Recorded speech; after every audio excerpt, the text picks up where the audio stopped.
Now, a lot of people reacting to that, particularly in England. Jackie Oatley coming out and saying disappointed that so many fans find Haaland's lack of respect for the interviewers hilarious. He gives very brief answers and mutters to the press officer bad questions. He's 19 years old. It doesn't do him any favours. Piers Morgan chipping in as well. I'd say he isn't programmed for basic manners. You're a good player, young man, but your arrogance with the media is unedifying. Oh, Julian Laurent with us, and we also welcome in Jan Fjortoft. Jan, I'm glad you're here. I've been saving this conversation for you. What did you make of the fallout, particularly in England, about this? Well, first of all, you're speaking to the guy who made the most interviews with Haaland. And secondly, I think we have to tell people that this is the last 11, 12 seconds of a quite good interview he did.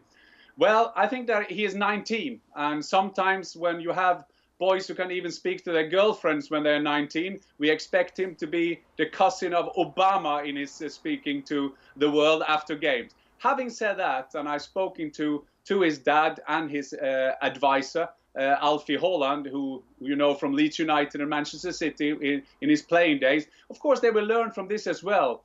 This is a guy who is passionate. He is a good, great attitude. And what I reacted on, and that's why I took a little war on Twitter against some of these guys on there, was that we tried to get into his mind, saying that he wants other people to look stupid. I mean, that is just silly to say something like that. He is 19. He tried to be a bit humorous. He asked him, why do you do it? Why not? And all that kind of things. Please, he had a fantastic game. He was involved in all 4 goals of Dortmund.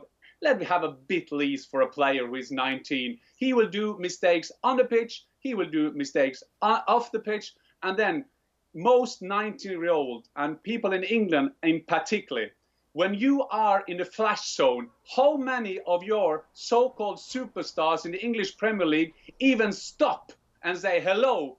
They don't even say hello. They go past you and don't take it out on a 19-year-old Norwegian from playing in Germany, who will, of course, learn from this. I know that we can talk about his ability to do this, but he's 19. He will learn from this, and that's what I say. If that sounds arrogant, but this is not an arrogant man, and then let's keep calm and carry on. So is he aware that maybe he went too far, that he made a mistake? This is something he needs to improve at? Well, I've had him in interviews, then he wanted to have something to eat, he wanted to have something to drink. And then as an interviewer, you just have to cope with that. I mean, I could give you a lot of names that I've been talking to pitch side who kind of bullied me pitch side. And that is a part of it. Because in the flash zone, it's a law of the jungle. That is point number 1. And sometimes a lot of people criticizing have not been there. And he will learn from this. Of course, this is not a stupid boy. This is one of the reasons he's done so well for himself, is that he tried to improve all the time. And they will learn from this as well. And like I said, his dad said already, sometimes the media is too kind to us and sometimes they are too hard on us. Yes, I've had interviews with Erling Haaland when he have tried some trick with me as well. And yeah, then I have to kind of find a way to go past them. Jules, obviously your job, as well as talking to us and having to put up with Gab on the podcast, is doing these interviews after the games. From that perspective, what did you make of it?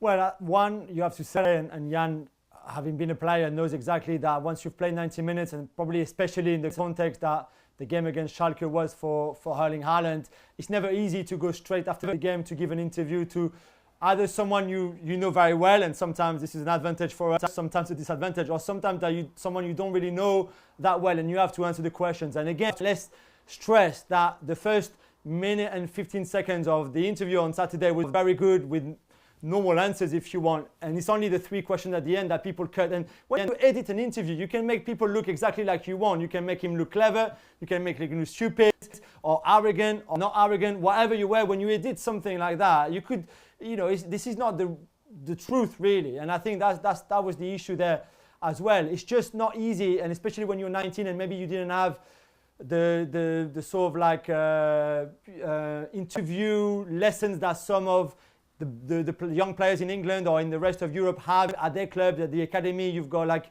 you've got journalists come in and teach you how to answer questions and make you more at ease in those kind of circumstances. And maybe Erling Haaland didn't have that as well before. So I think there's a lot of circumstances on why that happened, and I just don't think we should make a big issue out of it.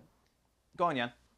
Now, having said that, I mean, we just, like rest of the world, we've been so excited about the last dance with Michael Jordan. And I think that a lot of English clubs, a lot of European clubs should have a look how the Americans do with the media, how this cooperation is much, much better than it is in Europe. And I think that a lot of big clubs, Dortmund and a lot of other clubs, they should make or use more time to kind of teach their players how good it is to have a good cooperation with the media. I think we should learn from that. And so I think that sometimes the clubs underestimate that, because the thing around Haaland or Erling Haaland, there are then some people around the world who think this is an arrogant 19-year-old, which is not. But it's also a responsibility of the club to make sure that they know the risks of doing that. And that's why, unfortunately, in some clubs, and I've been around now for 20 years on that side of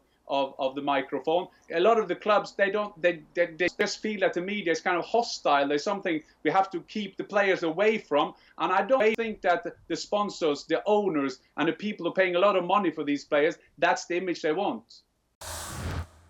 Well, thank you very much for watching ESPN on YouTube. For more sports highlights and analysis, be sure to download the ESPN app. And for live streaming, premium content, and let's not forget as well, ESPN FC 7 days a week. Subscribe to ESPN+.